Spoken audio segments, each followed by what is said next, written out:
Telehealth exploded during COVID because it had to, but now it's fighting to stay. Okay. And it should stay, but be used appropriately. Policy rollbacks and insurance changes could limit who gets access to telehealth, unfortunately. Telehealth can make care more equal, but only if technology and internet access are available for all. So unless that's addressed, it's not really going to address the access issue. Welcome back to What the Health, Confessions of a Black Nurse, the show where we challenge the way healthcare works and dream about how it could work better. As always, it's a pleasure having you here today. And if you're listening for the first time or haven't yet, please follow or subscribe so that you never miss an episode. And share with your friends. It really helps people find the show. Of course, I'm your host, Delilah, and today we are diving into telehealth versus traditional clinic visits, what the public thinks and what clinicians prefer, how insurance really works for telehealth, and a dead simple way to choose what is the right type of visit for your problem that day. And we're going to ask a big question. Did telehealth make healthcare more accessible for everyone or just more convenient for people who already had access? During the pandemic, telehealth went from rare to essential overnight. Doctors' offices were closed, hospital waiting rooms were emptied, and suddenly healthcare lived on a screen in front of us. So today, we're going to talk about what telehealth changed permanently, what's being taken away as emergency policies expire with this whole government shutdown mess, and whether telemedicine is a tool for health equity or a privilege for the tech-enabled. Stay with me because this one affects us all. And just a reminder, this show is educational and not a substitute for medical advice. Policies and coverages vary by state and plan. Always check your benefits and talk with your clinician about your specific situation. Before we get started, we have a message from the sponsor of today's show, Holistic Health Quest. Have you ever woke up and just said, I'm too young to feel this old? Well, I have. And that's why I created Vitality Catalyst. It's a 6-month program offered by Holistic Health Quest, guided functional medicine program for women and men who are too young to feel this old. You get a personalized health map, symptom tracker, weekly workbook, group coaching, and direct message access to a functional medicine practitioner. The beta group is open now, and there's only 50 seats at $197. The link is in the show notes if you'd like to enroll. Now let's get into it. Telehealth, from emergency fix to everyday medicine. Let's set the table and make sure we all understand what telehealth is versus a traditional clinic visit.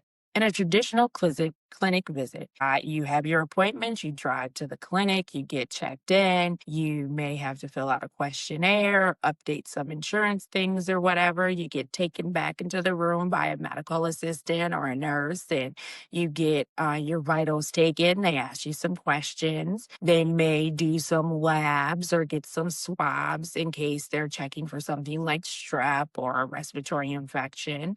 Then the doctor comes in and does a hands-on physical exam, hopefully. I know that doesn't happen all the time. But after the physical exam, he may order some prescriptions, refill things, order some vaccines, and then you're on your way. You could also have some possible imaging done, typically no more than an X-ray in a typical clinic, but it could be more imaging than that, depending on where the clinic is located. Now, with telehealth are secure video visits with a healthcare practitioner. They can be phone only if video isn't practical, but it also includes being able to send your practitioner messages through a patient portal or a portal system. You also can do some remote monitoring, and remote monitoring would be with any kind of wearable device that transmits healthcare data back to your practitioner. So it can be a continuous glucose monitor, it could be blood pressure readings, it could be how well you're sleeping, it could be tracking your period or side effects from new medications, but that data is usually also included with telehealth visits. So why does this matter right now? Because a lot of times we're not choosing the right type of visit for what is going on with you. And that can play a big part on how well you manage current conditions. Okay. You don't have to choose one or the other forever. You can pick the right one for the right job that day. If you pick telehealth, you do get faster answers, fewer reschedules, less PTO is burned. But if you pick the wrong, you could be going through, let me say that again. If you pick the right choice is telehealth or the clinic appropriate for whatever problem you're having. You get faster answers, fewer rescheduling, and less PTO burned. But if you pick back and forth, if you pick the wrong thing, you can end up doing a whole lot of back and forth. You can be paying twice for things that were already done, and you have a bunch of uncertainty, which is never a plus because it just increases stress and delays treatment. Okay. So that's what telehealth is versus clinic and why making the right decision matters. Before 2020, telehealth was barely used. It was around, but if you didn't work in healthcare where it was being utilized, you probably didn't know about it. But telehealth was around before COVID. Insurance rarely covered it though. So most doctors didn't offer it or didn't do it. But then COVID hit, and almost overnight, primary care moved online. Therapy appointments happened in living rooms. Prescriptions were renewed on screen. People in rural areas saw specialists without driving for hours. Telehealth was no longer a convenience, it was survival. Patients loved it because there were no waiting rooms, no taking off work, no childcare scramble, no 2-hour drive for a 10-minute appointment. And doctors loved it because it kept care going when everything was shut down. But now life is, if you want to say, normal again. So the question is, does telehealth stay? Let's get into some of the policies that are going to determine what's staying and what's leaving in regard to telehealth. Okay. Now let's get into the policies. What's staying and what's leaving. During the pandemic, the government lifted nearly every barrier to telehealth. But now those temporary policies are expiring. Here's what's at stake. Medicare may stop covering some virtual visits. Some states will no longer allow doctors to treat patients across state lines. Insurance companies are cutting reimbursement and paying doctors less for virtual visits than in-person care. Here's what's staying. Medicare will still cover mental health televisits. Rural health clinics and hospitals can continue telehealth coverage for now. Some states have passed laws requiring insurance to cover telehealth equally, just like if you went into the clinic. But the big question now is, who is going to pay for it? And is telehealth still considered real care? Okay. So the public thinks like this. They love skipping the parking lots. They love slipping the clipboards. They love the speed, the convenience, the privacy. But they do fear, is telehealth a light version of an actual visit? Will something get missed in my video visit? Something that's important? And am I paying for this 2 times? As a clinician, most of us do love reaching our patients faster. And telehealth definitely gives us that ability. We have more access to our patients. The continuity of care is improved, better thinking time because we have so much more data from wearable devices. But there are worries for clinicians about the limits of a proper exam, tech gaps, and some problems I feel just need hands-on clinic tools, So, and that can be an issue for some practitioners because that's not how they learned how to practice. So I want to play a game with you. We're going to call it myth or okay? So here we go. I'm going to give you a phrase about telehealth, and we're going to decide if it's a myth or it's a myth, okay? Telehealth is always cheaper. That is a myth. It depends on your plan and the parity rules of your insurance. You definitely want to be sure that when you're deciding on whether you're going to do telehealth or a clinic visit is to check the copay. Which modes count? Because some clinics don't count or some insurance companies don't count a phone visit as a clinical visit. It has to be video and phone. And you also have to be sure, do you have to log in through a specific app for them to get credit? Are they just calling your phone randomly? Things like that. So telehealth is always cheaper. That is a meh. All right. Phone visits never count. That is definitely a myth. Okay. But there's some nuisance that goes along with that. Often for mental health or behavioral health, and when video isn't feasible outside that rule varies. You have to look up audio only in your benefits, your actual insurance benefits, because that's how you'll know if it is covered or not covered or counts as a visit or doesn't count as a visit.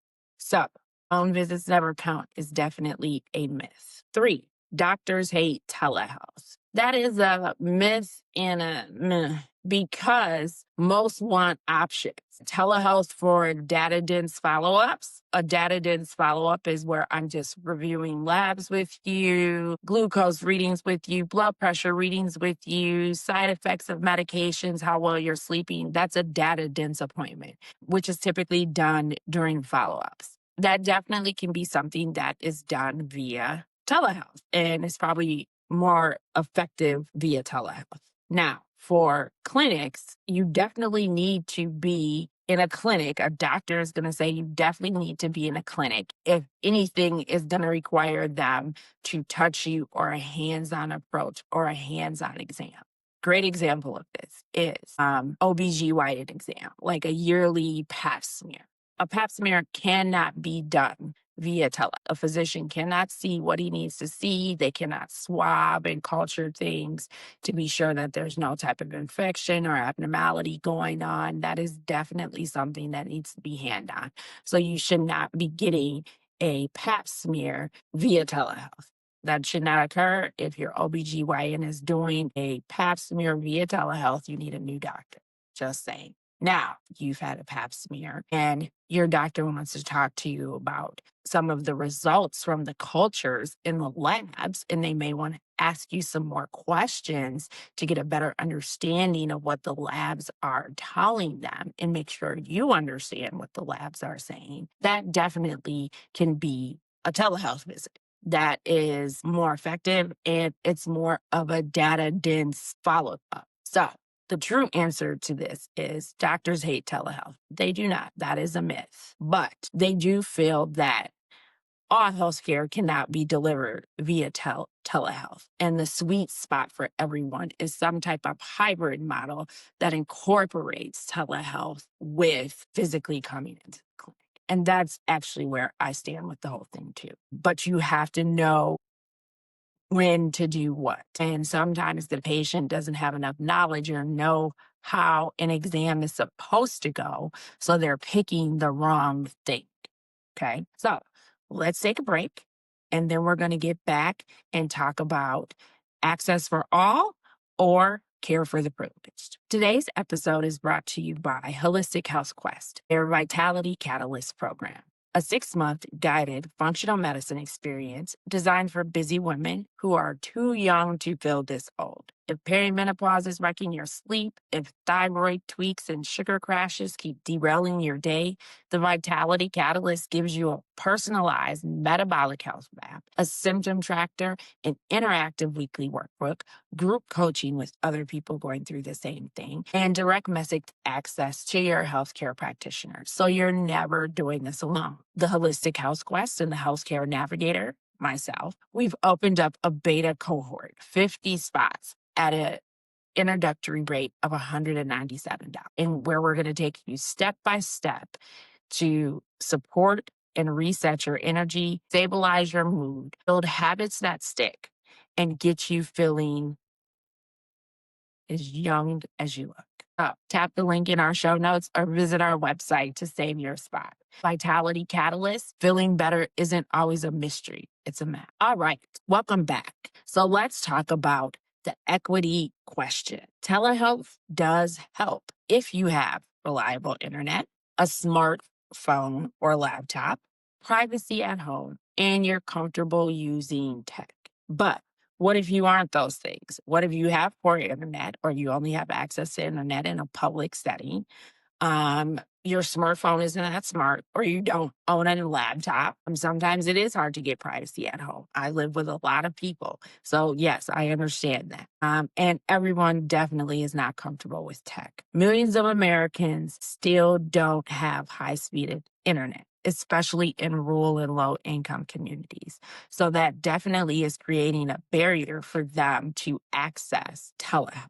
Older adults also struggle with technology. And so that could be a barrier that stops them from even considering telehealth just because of their discomfort with technology. People without stable housing, I just feel like they almost have no chance at staying in front of their health or continuity of care because they just don't have the access they should have to the tools they need for that. Some parents take telehealth calls really quickly from their cars for privacy. But is that really the way you want to do a medical visit? Quickly in your car? Probably not. So, did telehealth make healthcare more equal, or did it help the people who already had access just make it more convenient? People who had access is definitely more convenient. I had access to telehealth before COVID. I have access to telehealth now. I actually use telehealth in my own practice, and it definitely keeps me more connected to my patients. I feel like my things that they would have waited till another appointment, that I prefer people not wait till another appointment to tell me about because of telehealth and patient portal messaging. My patients have more access to me, but it doesn't necessarily consume more of my time or make it difficult for me. But the same people that were disproportionately affected by lack of access to healthcare or no healthcare, those people are still in the same situation because they also don't have access to the things that are necessary to have an effective telehealth visit. So I wouldn't say that it just made it more convenient. I think it made it more convenient for everyone, doctors, patients, and everything, if you have access, but everybody doesn't have access. So that's kind of where we stand with that. Now let's talk about the money, insurance, and the future of telehealth. At the center of this tug of war of our healthcare is money, unfortunately. The root of all evil, the thing that stops or starts everything. Insurance companies are asking, should a video visit be paid the same as an in-person one?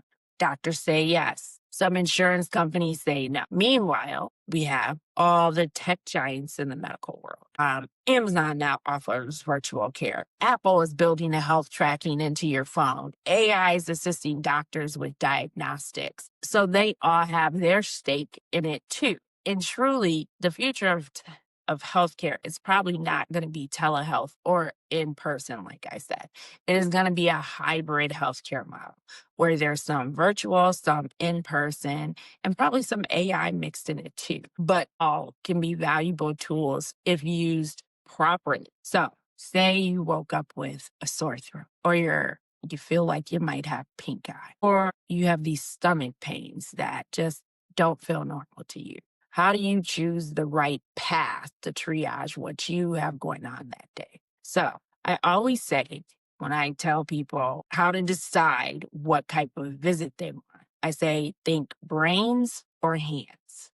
What I mean by that is brains. If the visit is more going to just be conversation, talking about data, answering questions you have or answering questions your practitioner may have, that's brains. So telehealth would be the way to go. Now, if feel like you sprained your ankle, if you can't put weight on your ankle, if you woke up and your eyes are swollen shut, those are more hands-on urgent care clinic, or primary care doctor clinic type things. Do those things require an emergency room? No, they do not, unless you have some other pre-existing things going on. But overall, if you just have a sprained ankle, or you woke up with your eyes swollen shut because you're having some allergy issues or whatever, but that's new for you, those are things that the doctor needs to see, physically see, be able to touch, see if something is going on in other parts of your body that may have caused that to happen. And so, because they need to put their hands on you to figure out what is going on, then that would be a go into the clinic or urgent care visit. Okay. Now, if you're in a situation where you need something addressed as soon as possible, then telehealth is probably the way to go because it takes longer to get a clinic visit. Every clinic's hours vary. Some day, a day you wake up and need to be seen, your clinic could be closed. But typically, you can get a telehealth visit within 24 or 48 hours. So if speed is your concern or you're not sure which direction to go, get a telehealth visit, but get it as soon as possible. So then that doctor can guide you on where to go next. And then check your coverage. And I think people need to utilize the customer service numbers of their insurance companies more frequently because, or at least have it saved in your phone or somewhere accessible, especially if you're someone that has health problems. Because instead of trying to search through your policy or online, you can call your insurance company and just ask them, this is the coverage I have, is this covered? And they will tell you whether it is or isn't. But if you are ever in doubt, whether it's brains or hands, or how quickly you need to be seen, or you're not sure about the coverage, don't even waste your time. The easy answer is go to the clinic, go in person, because all in-person clinic, almost all in-person visits are covered. If you cannot get into your primary care provider, you can be seen in an urgent care clinic same day. And they can figure out if it's brains or hands or both, and you don't even have to worry about that. So if ever in doubt, it's always an in-person visit. All right. Now, this isn't all on the insurance company or your practitioner, quite frankly. I'm a big believer in patients have to own their health. Physicians and healthcare practitioners and nurse practitioners, and we are all tools to help you manage your health. We are not responsible for your health. You are responsible for your health. We are tools to help you get where you're trying to go and feel better. So your job as a patient is to always be prepared for whatever kind of visit you're going to have because one, you actually are paying for it, whether you come out of cash right that day or copay or self-pay for a visit, or whether it's the insurance that's being taken out of your paycheck every week or 2 weeks, you are paying for every time you're being seen by someone. So whether that's in person or over the computer screen or over the phone. So you definitely want to make sure that you are picking the right thing for yourself. So as a patient for a telehealth visit, your job is to make sure your device is charged up. Do not start your telehealth visit and your phone is on 10%. You're probably not going to make it. So make sure your device is charged. Make sure that there's good lighting so that the doctor can actually see you. And I would recommend using headphones just because it does keep your visit as private as possible. But if you're in a private setting in a quiet room, you don't necessarily need headphones. Have your medication list or your medications in front of you, including supplements. That's one of the pluses of being at home because you have that stuff there. You don't have to pull it off the top of your head. If you do track anything in regards to your health, whether it's your sleep, your glucose readings, your blood pressure, side effects of medications or side effects of menopause or your period, anything that you track, you should have those results with you. And because most telehealth visits do have portals where you can send your practitioner images or documents ahead of the visit, you really want to try to send that stuff ahead of time because it just helps your practitioner be more prepared for your visit. Also, check with your pharmacy to see if you actually need refills on medication so that you're getting the most out of your visit. I don't know how many times where I've hung up with a patient and then a couple hours later, I'm getting a phone call saying, oh, I forgot to refill this or that. So just double check your pharmacy app or your prescription bottles and look to see what you need refills on so that that can be addressed at that time too. Okay, so that is your responsibility as a patient for a telehealth visit. Now, your responsibility as a patient changes just a little bit if you are going into a clinic. Okay, one, please have your ID and insurance card, because even if they already have it on file, even if nothing changed, the insurance companies are constantly changing the rules for providers to be reimbursed. So they may need to see it every time. They may need to scan it in this time instead of not just have a copy or the numbers on file. So just always have your ID and your insurance card.